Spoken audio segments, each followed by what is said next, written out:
పశువుకు తింటే బలం, మనిషికి ఉంటే బలం అంటారు పెద్దలు. అది నిజమే.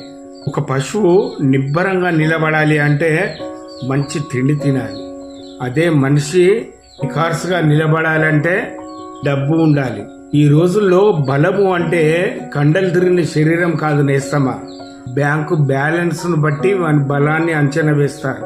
ఈ రోజు డబ్బున్న వాడికే గౌరవం, మర్యాద, శక్తి అన్నీ ఉంటాయి. ఒక పేదవాడు మంచి మాట చెప్తే ఎవ్వడు వినడు. అదే ధనవంతుడు దిక్కుమాలిన మాట చెప్పినా కూడా ఆహో ఓహో ఎస్ఆర్ అంటారు. మనిషికి బలం మాటల్లో ఉంటుంది, గౌరవం గుణాల్లో ఉంటుంది, సంబంధాలు నిజాయితీ మీద నిలబడి ఉంటాయి. కానీ ఇప్పుడు డబ్బున్న వాడికే ఇవన్నీ ఉంటున్నాయి.